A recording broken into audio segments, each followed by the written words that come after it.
This is a video on how to change strings on a Fender style guitar. This is using the Klusen style tuners, vintage. This is 1963 Fender Jazzmaster, the Space Master. I always take off all the old strings first using a hand crank string winder. I trust that more than using the drill bits. That's just for me. Next up, I always like to polish the frets. And this is using the lightest grade steel wool, which is 4/0 steel wool. Well, I do this usually every third or fourth time that I change my strings. I don't do it every time. Just it takes off all the grime that's been building up, especially if you have band practice and everyone orders a pizza and you're playing guitar with pizza fingers. This just takes off anything that's kind of accumulated on the frets, and ultimately it makes it play better. It kind of takes the frets from that kind of dull satin finish to a nice brilliant finish, and then when you polish the fretboard, makes for a nice playing guitar. When I get down towards the pickup area, up on the higher registers of the fretboard, what I like to do is cover the pickups, usually just with a piece of paper, just to make sure that the steel wool shavings don't adhere to the pole pieces.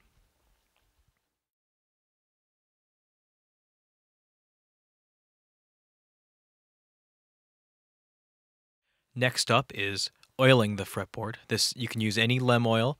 You can buy it at any guitar store, online or brick and mortar. This is this Dunlop 65 lem oil. Works for me.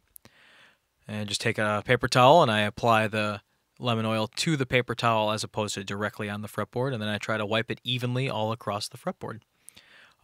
This is treating the wood, and it's maintaining the proper amount of moisture that the wood really needs to stay in good condition. Next up, with the strings off, I try to polish and wipe off any of the dust or particles that are hanging out on the guitar. With the strings off, it makes it a lot easier to kind of get into the areas that you can't get otherwise.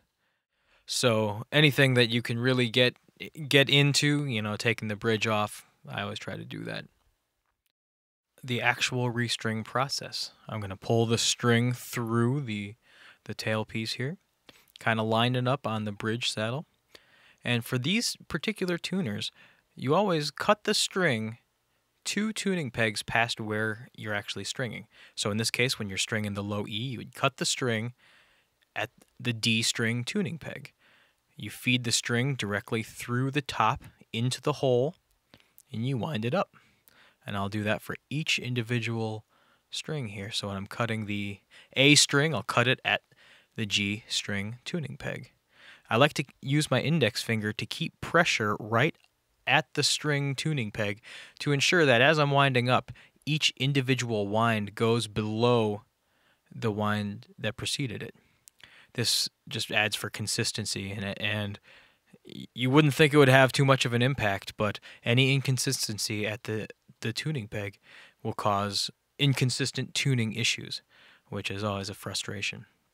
So towards the B and the high E string, I just pull it around the top to still try and measure 2 tuning pegs. And it's not an exact science. If you have a little extra or a little less, no big deal. Next up is dealing with the string tree. In this guitar, it's only using a string tree for both the B and the E string. So just wind it up, and I leave a little extra pressure so that way I can put it under the string tree, and then I add a little more, kind of tune it up. The next step is to tune the guitar to pitch. It's not done yet though, because now we have to stretch out the strings. Stretching out the strings is the most important part when you are finishing up restringing a guitar. Usually it will require 3 or 4 rounds of stretching the string basically from the bridge all the way up to the nut of the guitar. Tune it back to pitch, stretch it out. Tune it back to pitch, stretch it out. And what this does is it guarantees that when you are finished with this process and you go to play guitar, it's not just going to go out of tune on you immediately. This is hugely important. I absolutely recommend doing this.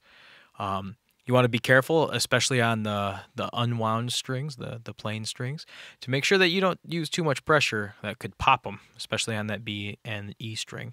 Additionally, you want to make sure that you're not putting too much pressure right at the nut, because if you have a plastic nut, it could end up fracturing the nut, or on the sixth string, you just break off the side. And last step, tune it back up to pitch, everyone's favorite part. And that's it. From here on out, I hope you have a very, very easy time changing strings. Good luck.